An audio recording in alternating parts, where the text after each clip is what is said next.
I'll start in order of the panel with first a discussion about what we're dealing with, help people understand what the challenges are, then a little bit more about the history, and then with you, Ari, I'd like to address, as someone who's spent time inside the Times, more about the institution itself and what we can possibly do and how things work over there, and from the inside, what does it look like? So I'm going to start with you, Ira, and as Chana shared with everybody this evening, Ira, you started with the Algemeiner about 2 years ago as a media criticism columnist focused on the Times. And you wake up every morning and you read the paper. And you, in an incredible way, you have unique insights, unique understanding, historical perspective, where you're able to help the audience, the readers, understand what the challenges are, what's going wrong, and what we need to pay attention to. And for those of you who have seen the book, what's incredible about it is that over a number of years, we were able to go back and organize the columns by subject matter, categories of what you might call crimes or journalistic sins of the times. So I want to start with you as someone who's been focused on this for quite a while. How would you characterize the most egregious crimes of the times? How would you categorize and organize the monumental issue that we're trying to address this evening for the audience? Well, crimes of the times. It rhymes. But at the risk of pushing back against my editor, which is always a risky thing to do, I'm not quite sure I'm ready yet to put the label crime on it, because crime, you usually have to prove intent to convict someone of a crime. So I'm happy to stick for now to just mistakes, errors, problems, maybe even biases, if we see enough errors and mistakes, that we see patterns. And maybe, by the end of the evening, we'll be able to see enough of those patterns that we think, oh my God, how is this happening? Why is this happening? I actually think before we get to the why and the motivation, it's somehow safer ground to just start, at least, by talking about those mistakes. And as you said, the book categorizes them. One category is corrections, which is things that even the New York Times editors themselves acknowledge are mistakes. And so things like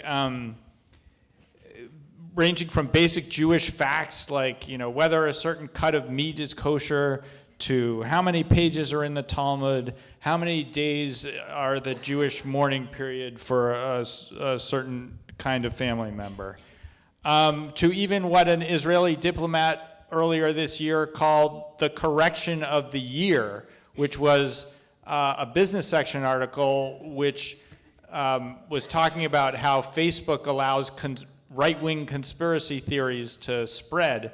And it listed as an example of this conspiracy theory the idea that the Palestinian Authority was using money to pay the families of suicide terrorists. And the Times actually ran a correction pointing out that, actually it's not a conspiracy theory, but it's true. So that's one category, the corrections. Then there's a category of not fit to print, which is articles that appear in other places that the Times doesn't have room for, but which I think are actually newsworthy and I wish it did have room for. Another category is adjectives and adverbs. Israeli politicians are described as ultra-nationalist, harsh, The U.S. ambassador at the UN, Nikki Haley, is described as strident when she defends Israel. Strident is a term that earlier New York Times columns have described as sexist when it's applied to Hillary Clinton. Whereas Iranian diplomats are described as American educated, which is a term that doesn't always get applied to Prime Minister Netanyahu, who's also American educated. And that brings us to another category, which is the double standard. Certain times it feels like Israel is being held to a standard that doesn't get applied to other countries. Anonymous sources is another category, and there the Times has stated standards which it doesn't often adhere to. So those are some of the categories that I think about when I think about this stuff. So no, that's very, very helpful. And so Laurel, let me turn to you a little bit to take a step back in history, because Ira's project is a contemporary project, and you have a phenomenal record as a journalist, as a teacher of journalism. But what many people know you for is your book, Buried by the Times, which has really a fundamental text on the issue of the New York Times and its relationship with Jews in general. But what's incredible about the book is you know, and Ira's kind of talking on a ground level when pieces are written and when they're edited. You explore the history, the people behind the Times, how they grappled with their own heritage and identity, and how that may have come across in the pages. So, based on your research and your history and understanding of things, do you see a common thread between the New York Times of yesteryear and the way that the New York Times addresses these issues today? Is it even possible to say, considering that they're different people? Right. I think I can give a succinct answer, which is no. But I think in order to do that, I think especially, you know, you're talking about the New York Times and the Jews. One of the places that you have to start is, of course, the Jews was originally owned by a Jewish family. And so the question of their identity has always been and shaped what their coverage was like. When I started researching Buried by the Times, I thought, which many of you might have thought as well, is that you had a family that was of German Jewish ancestry. They were well-to-do. They were part of our crowd. They were basically assimilationists, and maybe they had no interest in having any kind of Jewish identity. What I found was actually different and I think more interesting. Because it's going to take a little bit of genealogy, but I do think when you talk about the New York Times and the Jews, you have to talk about genealogy. So the founder of the modern New York Times is a man named Adolf Ochs. His parents had come from Germany in the 1840s. They were both Jewish. He was Jewish. But in some ways, the most significant thing was who Adolf Ochs married. So Adolf Ochs married a woman named Iphigenia Wise, and she was the only child of Rabbi Isaac M. Weiss, who was the founder of Reform Judaism in the United States. He was the founder of almost all of the important Jewish, Reform Jewish institutions.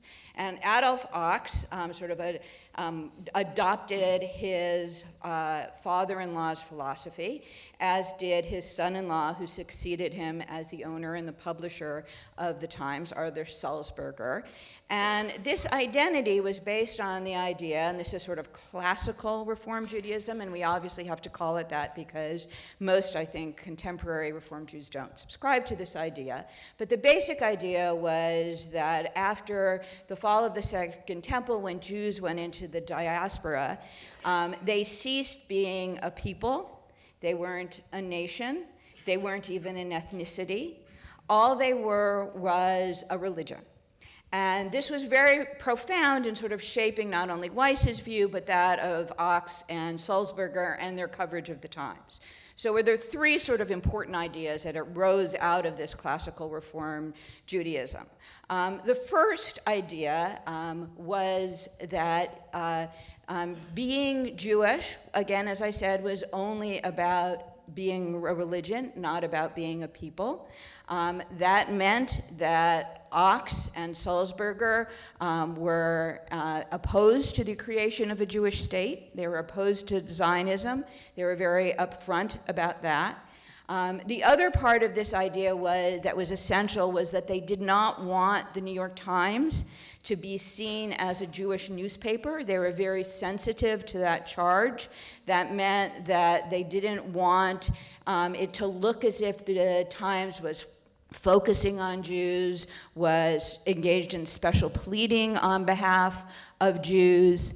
And then the third idea was that Jews should not be separated out for their identity in any way other than religion. And this proved to be, and this is what my book is about, catastrophic when it came to their coverage of the Holocaust. Because in feeling as if the Jews should not engage in special pleading, they should not be viewed as, the Times viewed as a Jewish newspaper, that meant they sort of went to the other extreme, in my assessment, and downplayed what was happening to the Jews, first in Germany and then throughout Europe. It also meant that they did not want Jews to be singled out as a group. So not only did they not want it to look as if they were engaging in special pleading on behalf of Jews, but they also wanted to make it seem as if while the Jews were being persecuted, the line that was used most often was the Jews were the first to suffer, but everybody was suffering from the Nazis, from the Germans, and that I think also explains their decision to downplay the news of the Holocaust. And then the last aspect of it, which is I assume what people might assume is carried over to today, is the idea that they were opposed to the creation of a Jewish state in Palestine. And this became a very big issue during the war, both because Jewish groups were fighting about it, but also because at a certain point in the war, the only place for salvation, the only place to rescue Jews was Palestine. So opposing immigrating of Jews to Palestine was more serious than just fights about should there be a Jewish state. So that's sort of the background, and I think it's a very important background. But obviously the question you're most interested in is, does this carry over to the contemporary period? And I said no. And I said no for a simple reason, which is this form of Judaism that I think had a tremendous impact on the first half of the 20th century basically died with the first Arthur Sulzberger, who was the owner and publisher of the Times. One of the things that happened to him after the war was while he remained an unrepentant anti-Zionist classical Reform Jew, most American Jews, including most Reform Jews, abandoned that position, supported the state of Israel, and as a result of that, he became very disillusioned with Judaism and basically withdrew from what had been a very strong Jewish identity. He was a member of 4 synagogues. He was on the board of JTS. His wife was on the board of Hebrew Union College. But that all basically ended with the creation of the state of Israel. So this was not something that was passed on to his son, also named Arthur Sulzberger, and probably even more significantly, the second Arthur Sulzberger, they're not juniors and seniors because they have different middle names, but that Arthur Sulzberger married a woman who was Episcopalian. They raised their son, also named, what do you think? Arthur Sulzberger, as an Episcopalian with a limited Jewish identity. His son, who's also named Arthur Sulzberger, who has now just became the publisher of the Times, has almost no sense of this, at least this history of Jewish identity. So if you're talking about the contemporary New York Times, it doesn't necessarily mean there aren't biases. It doesn't mean that you can't criticize their coverage of Israel, but it does mean, I think, whatever is the basis for this view, it doesn't come from this historical false sense of their Jewishness. In fact, I think, and this might be the most controversial thing I'm going to say tonight, which is I don't think the publisher of the contemporary publisher of the Times cares very much about the Jews. Now, you might say that as a criticism, but what I would say is it's just he cares about it like he cares about all sorts of issues, where in the past, with my Arthur Sulzberger, it was an obsession of his. He was very motivated by his anti-Zionism. He was very motivated by this idea that Jews should be identified separately. And so it really is a sort of a different phenomenon. And the less, I know I've been talking a long time, but I think it's important to have that context and see where the context comes from. The last thing I'm going to say is to sort of respond a little bit to what Ira said, which is, Ira does a good job of documenting mistakes that the Times has made, things that they have not included. I mean, all of the things that he related, I think, are mostly accurate, right, in terms of what the Times doesn't do.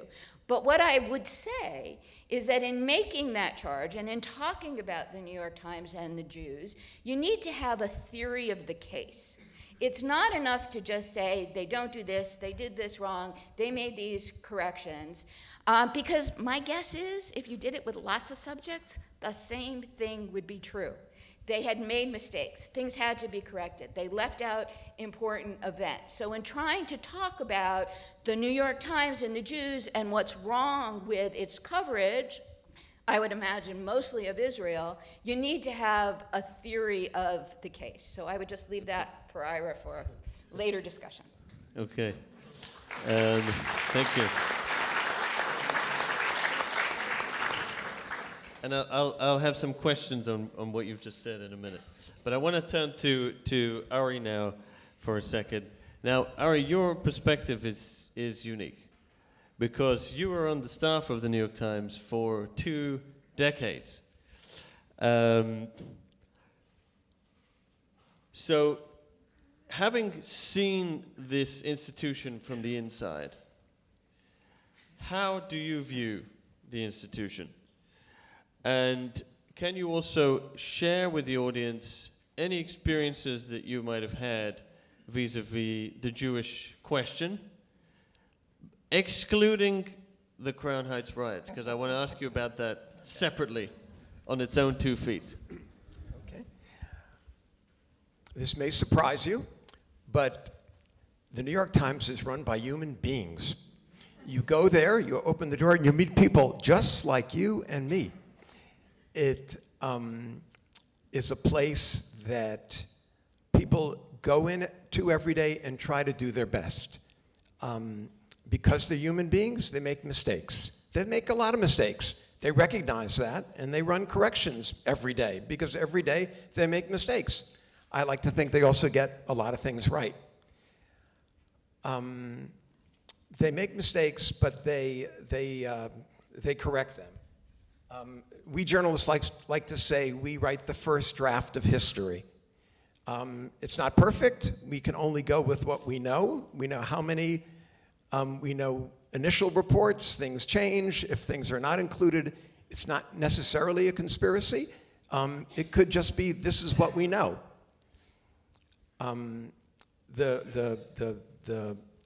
Journalism is a flawed institution.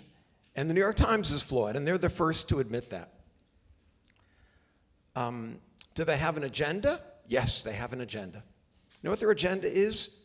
To write great stories. Their agenda, their bias is to tell what's going on in the world in the most dramatic, exciting ways so that people will want to pick up the New York Times. That's their agenda. Their agenda is not a left agenda, not a right agenda, and I'll prove it. Who broke the story that Eliot Spitzer was consorting with prostitutes? The New York Times. The New York Times broke that story, right? The New York Times, wait a second, the New York Times endorsed Eliot Spitzer to run as governor, right? Didn't it? If you looked at it, he was the sheriff of Wall Street. The New York Times wrote very glowing, positive stories about him. But then they wrote a story about him with prostitutes. Why? That wasn't part of an agenda, except that it was a good story. It was true. People needed to know it.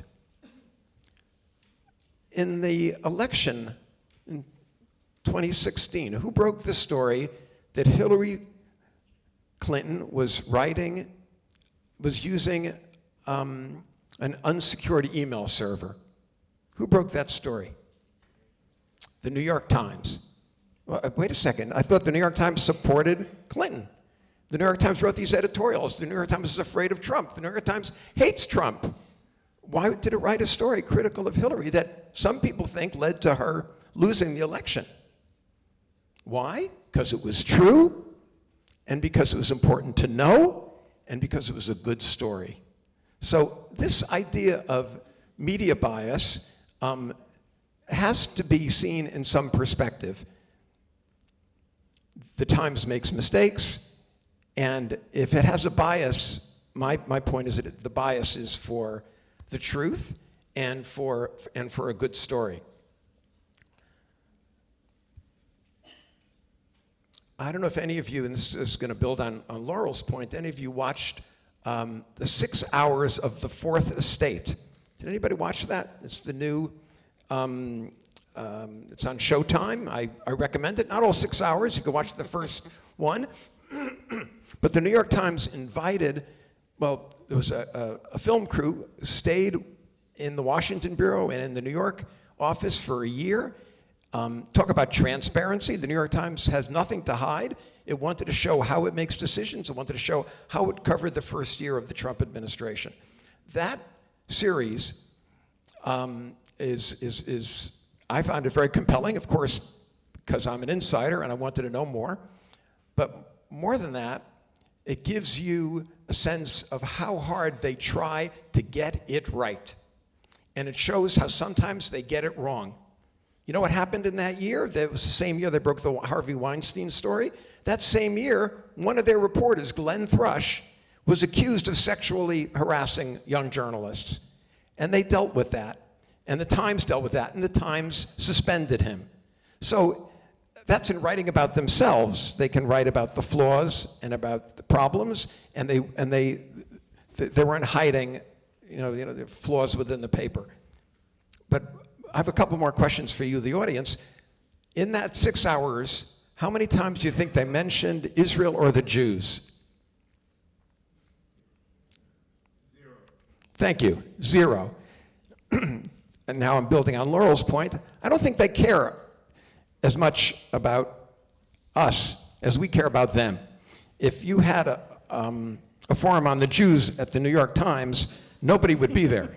We have a forum about the New York Times, so everybody's here. Not that you shouldn't care, but it's not as high on the agenda as it once was. In my day, it was higher on the agenda. In my day, and I was there in the 1970s, 80s, and into the 90s, Abe Rosenthal, Max Frankel, Joe Lelyveld were the executive editors, all Jewish men. Who's the executive editor today? Dean Baquet, an African-American from New Orleans. I think like A.G. Sulzberger, the young Sulzberger, he doesn't, I think he wants you to buy the paper. He wants you to like what he writes. He tries to do a good job, but you're not high on his agenda. I think you're higher on Lelyveld's agenda and Frankel's agenda and Abe Rosenthal's agenda. So the Times has changed. But my other question for you is, how many of you read the Times every day, either on paper or online? You can be proud, okay? How many of you read it and hate it? Okay, I expected that because one of our sponsors is KJ, and I know Rabbi Lookstein has led a boycott against the New York Times, and that's fine, and I think it's had an influence, and I think they, maybe 10 years ago they cared.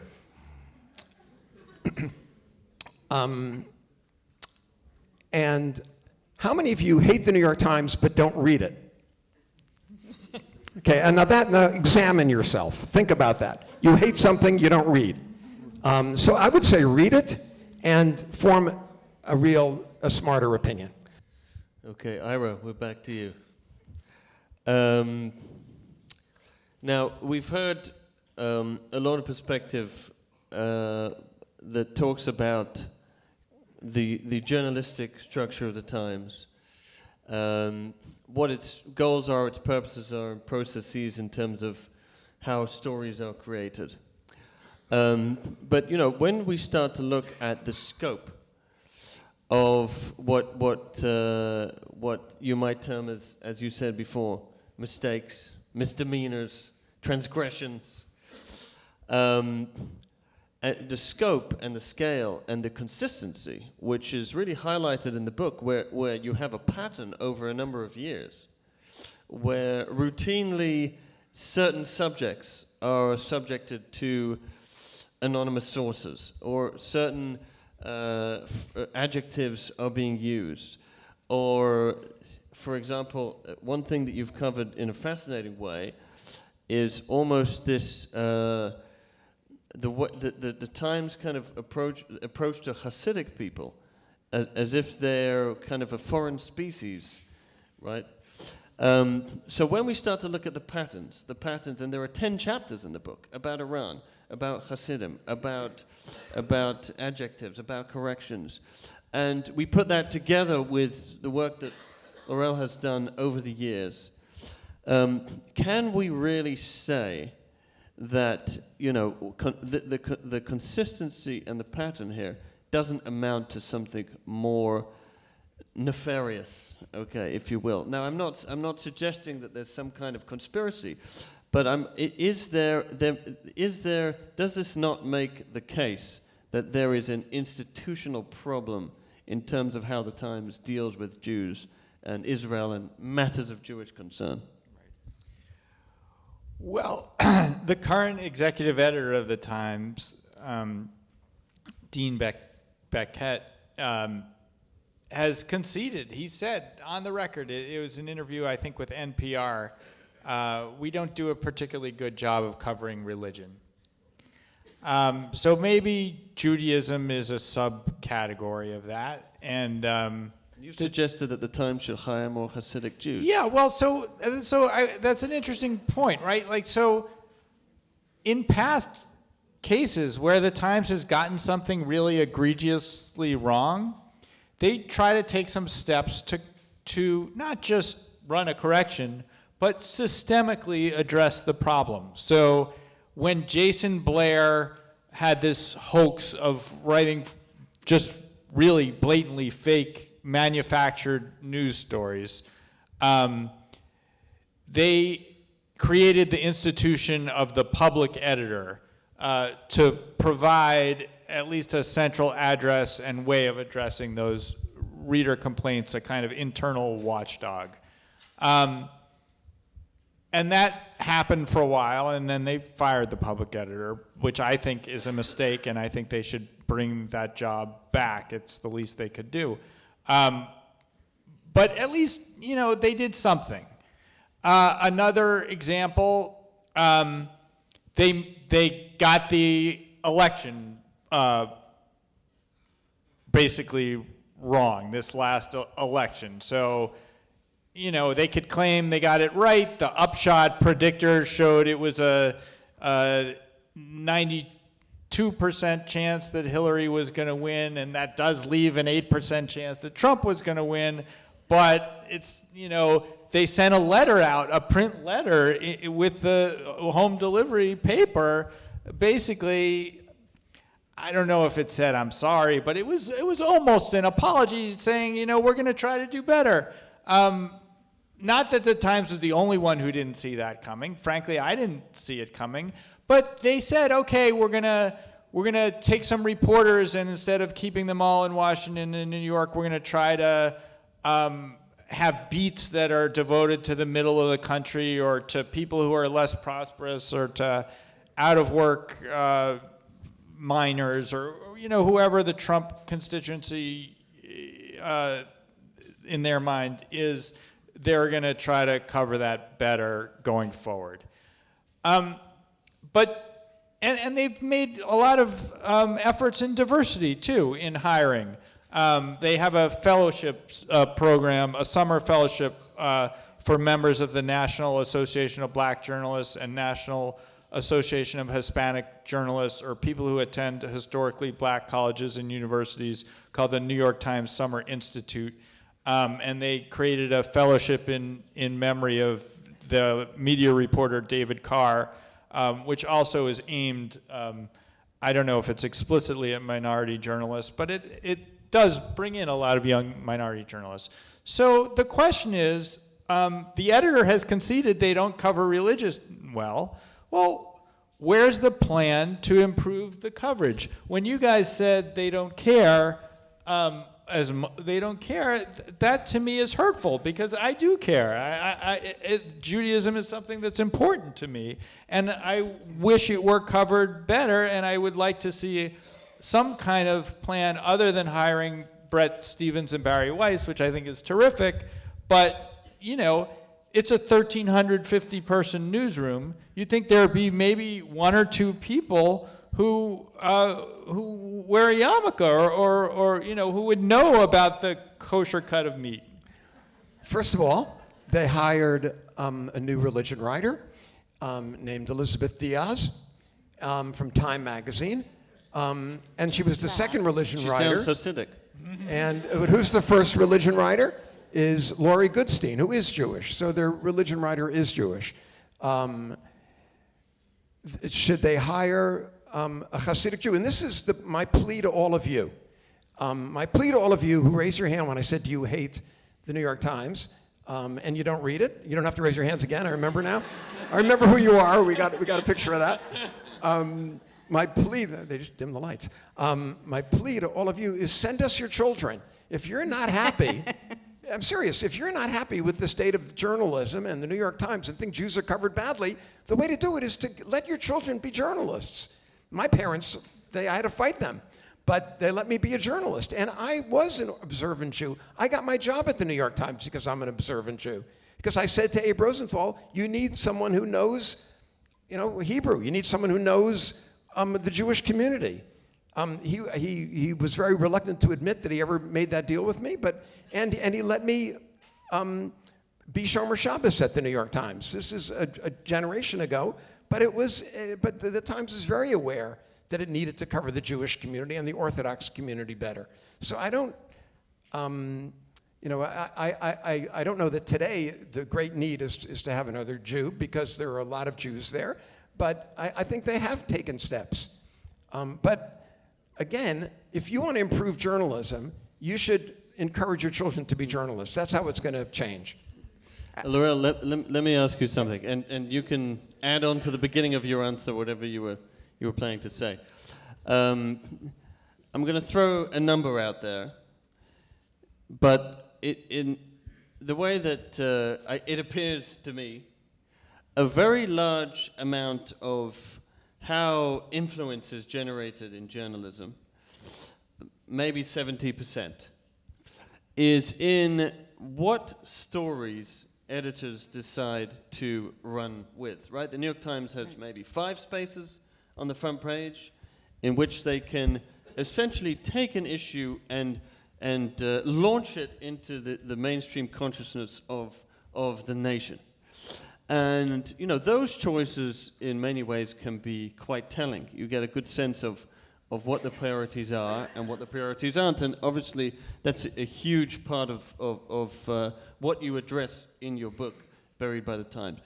Can you share with the audience a little bit of how these decisions are made, how a story might come up, and who is rejecting it or accepting it? And who is deciding whether it goes on the front page or whether it goes in the back page, or who should be interviewed or who should not be interviewed? I remember Ira did some incredible work vis-a-vis Iran, and it uncovered that New York Times source was actually on the payroll of the Iran lobby in the Boeing lobby, right? And the Boeing was one and the same.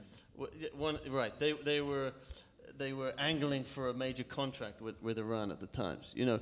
So help us understand kind of how these decisions are made. Well, they're really complicated. I also should say they've changed a lot in the digital age, that the idea of deciding which 5 or 6 stories, or as in the time period I looked at, 10 or 11 stories are going to go on the front page. That is, I mean, they still do that because they still have a print edition. It still is a really good way of getting, I agree with you, of getting a sense of their priorities, but it's not as important as it was, and the need to move quickly and to have, I mean, that almost, I think, has eclipsed to some extent the importance of getting something on the front page. But it is a complicated process in that, you know, sort of traditionally what happens in newsrooms, and not just in the New York Times, is that there are different editors who are in charge of different sections, different areas of coverage, and they meet in a meeting. In the days when you were just worrying about tomorrow's newspaper, it would be in the afternoon, and at that, each editor would make a case for their stories, and whoever was the managing editor, or sometimes they have different titles, would make the decisions about what would go on the front page. That might change later in the day as events changed. Then it would be some sort of night editor who would make those kind of decisions. If it was a very important story, very important change, it would be in consultation with the managing editor. That's the way it's done in terms of deciding what stories are going to go on the front page. One thing I should say, and I think acknowledge, and I think Ari and Ira would acknowledge this too, which is that there's an awful lot of judgment involved in that. It's not a clear-cut, objective process. You're weighing what story should go here versus another story. I mean, one of the things I tried very hard to do in my book, and sort of being willing to criticize the Times for its coverage, was to acknowledge that there were important other stories going on at the time. That the stories about the fight over who was going to win World War II was more important.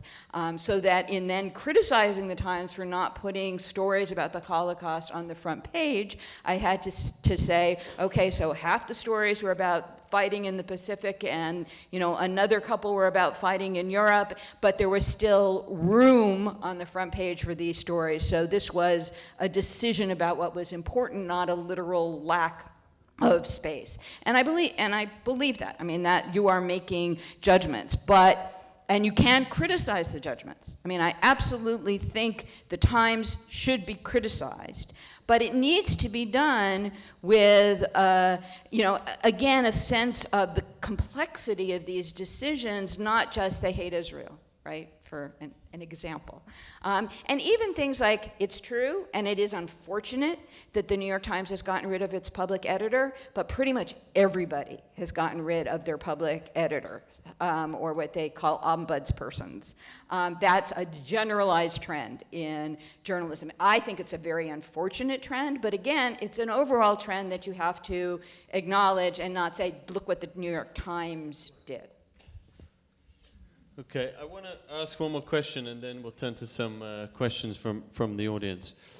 Ira, you've engaged with Times reporters. You've asked them for their feedback, and you've asked them questions about why they did things a certain way.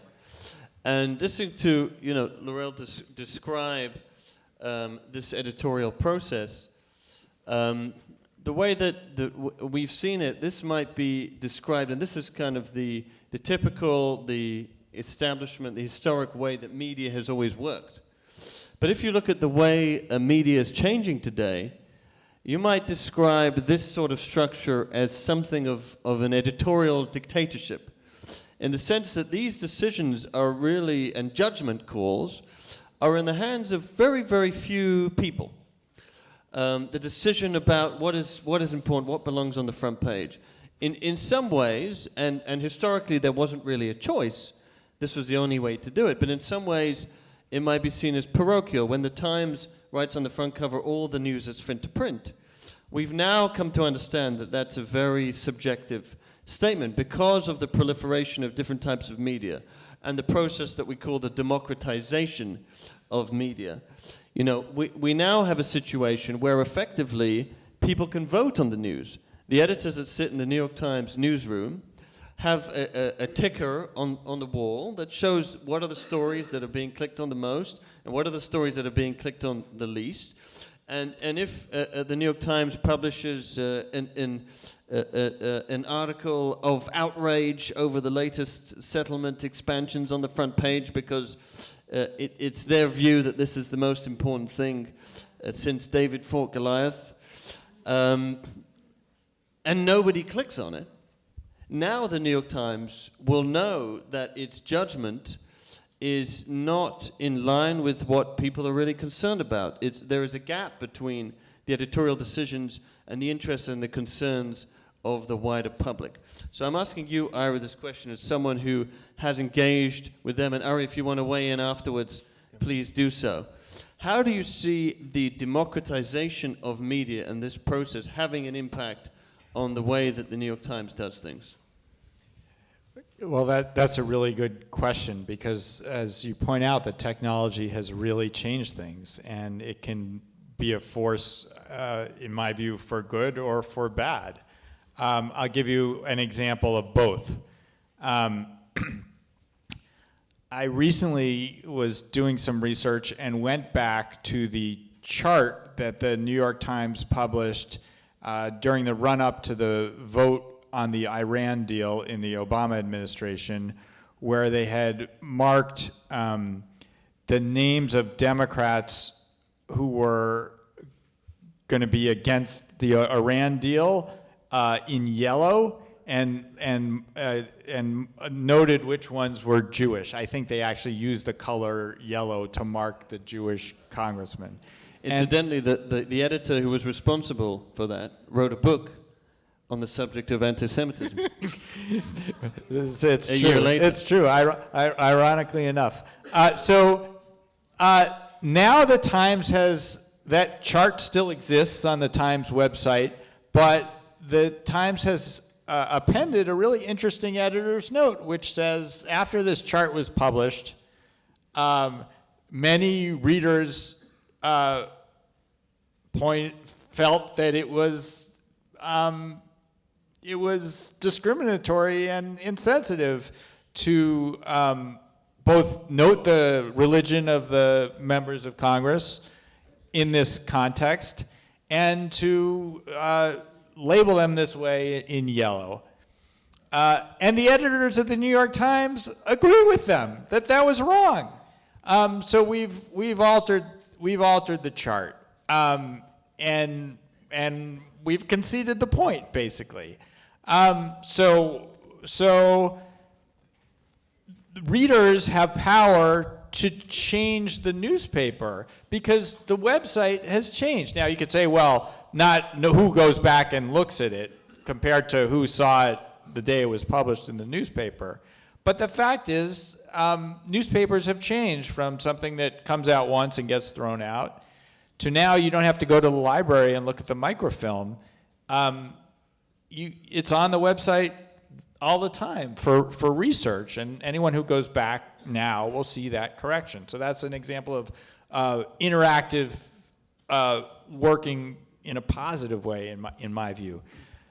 The danger is that now you know how many clicks everything gets, and instead of that page one meeting where the editors decide, people throw stuff up. They A/B test headlines.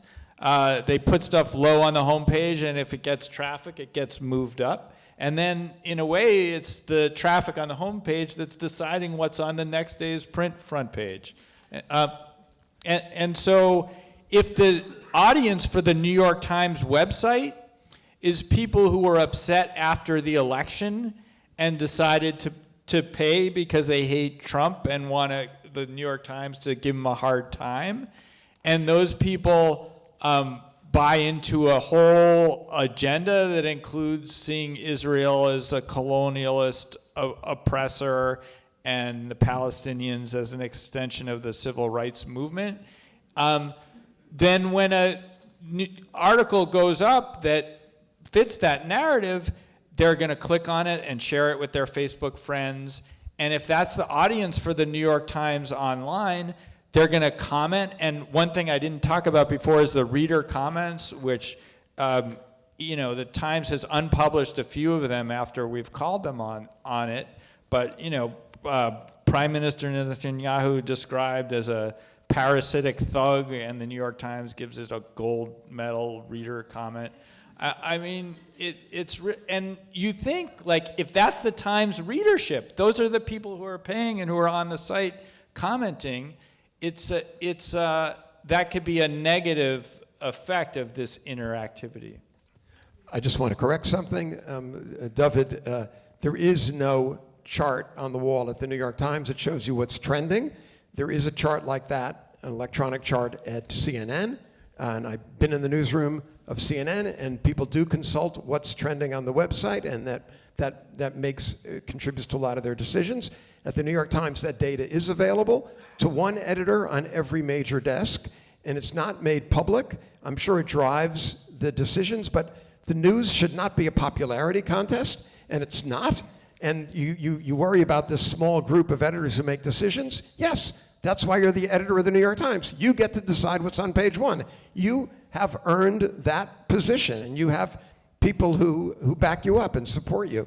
And they come to it not out of what's popular or what's, or who's up and who's down. They do it because they believe this is the most important story of the day. That is their bias. So it's not about popularity. Yeah, I meant, I didn't mean literally in terms of the ticker. I meant the concept. But some newsrooms have installed the ticker, and the New York Times has decided not to. Yeah. And I've been at page one meetings, and I know that the decisions that are made, as Laurel was saying, are the context of everything that happens that day. Who died? Who won the baseball game? Because the story doesn't make page one doesn't mean they don't value it. It means that there are more important stories that day. So I don't want to get distracted because that's kind of more off the subject, but we'll pick up on that one in a bit. Let me ask Laurel this question to you. There are organizations. The most well-known is a group called Camera, which dedicate considerable resources to tracking the mistakes of the Times. They recently published a monograph that contrasts the Times coverage with other outlets, and it makes a very, very strong case for, especially when it comes to reporting on Israel. We're not talking about Jews in general, that there is really a lack of understanding of the Israeli perspective. So my question to you is this. In light of studies like this that have been done, some of them quite extensive, and in contrast to other publications, take for example, and I know that you were at the Wall Street Journal for many, many years. So, yes, we understand obviously that journalists are people. As you said, journalists make mistakes, all people make mistakes. But there are people also at the Wall Street Journal. There are people also at the Algemeiner, believe it or not. And when a certain group makes more mistakes than others, it certainly raises questions. So how would you rate? And this is a question from. It's actually a few questions from members of the audience wrapped into one. I hope that's okay, because we have quite a few. But how would you compare the Times to its peers at the Wall Street Journal when it comes to Israel specifically? Well, first of all, the Wall Street Journal doesn't cover Israel the way the Times does. It never has. It has a different purpose. So I think that, that you have to sort of, I think its peers might be something more like the Washington Post and some other news organizations. I guess the other thing I would say is I don't think the people who work in the New York Times Israel Bureau don't understand the Israeli perspective. Most of them live there. have lived there for a long time. In fact, some people on the other side criticize the press in general for not understanding the Palestinian perspective well enough, because they all live in Jerusalem or Tel Aviv and not in Ramallah, right?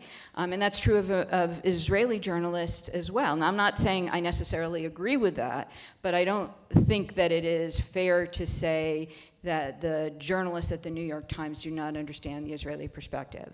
I know a few of them, and who've worked there, and what I would say is they get enormous pressure in both directions, right?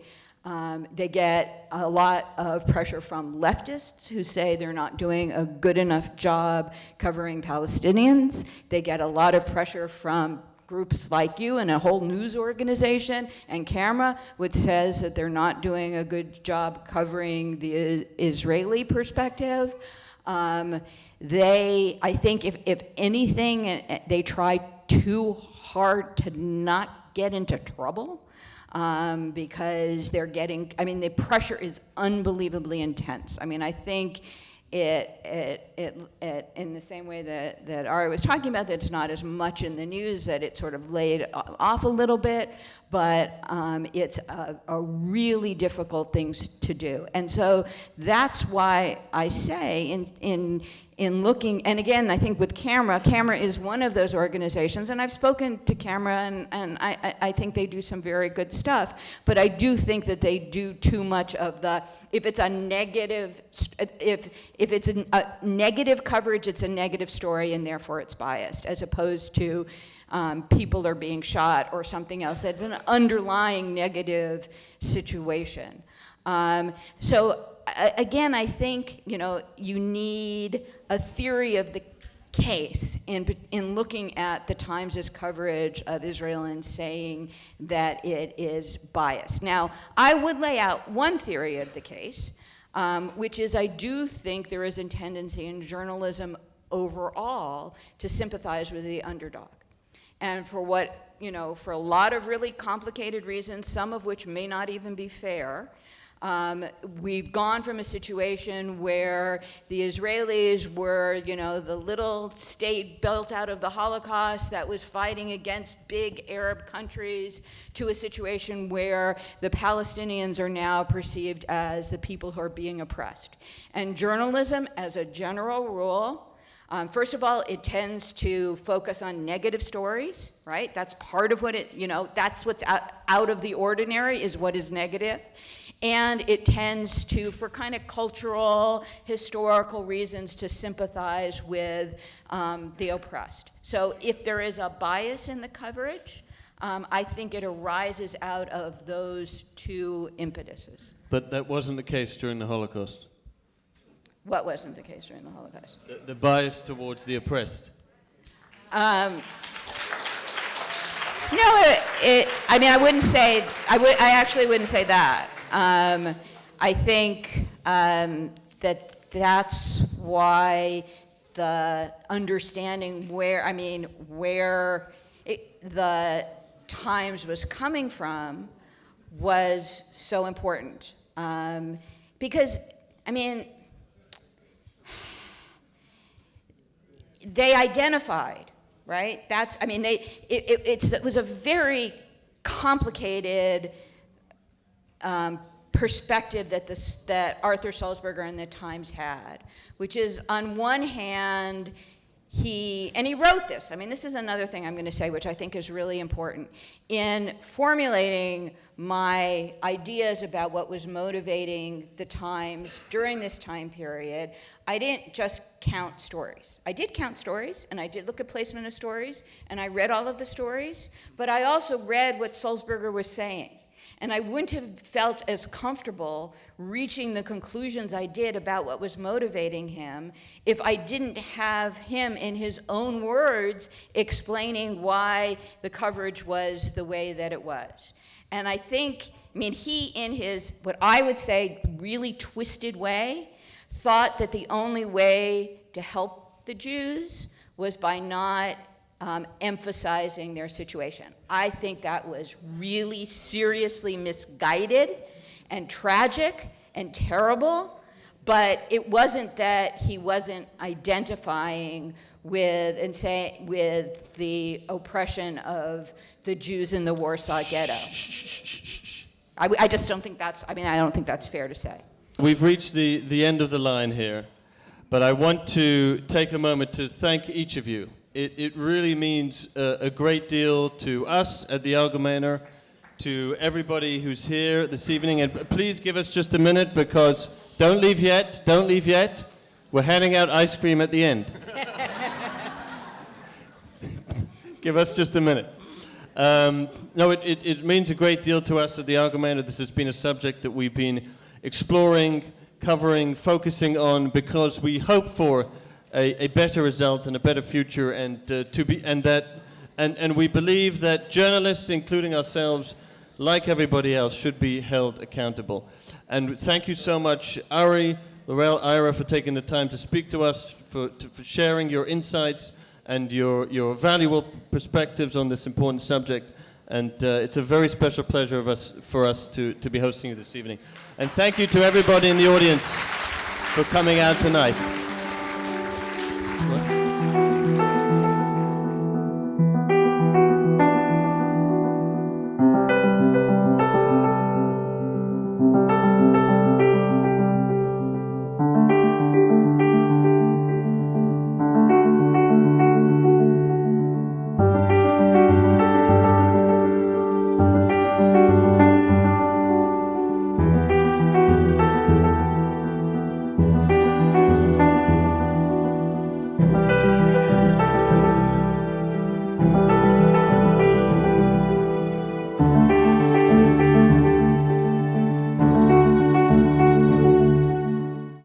We would be pleased to send a complimentary DVD of this program to anyone who wishes to support JBS with a tax-deductible gift of $36, double chai or more.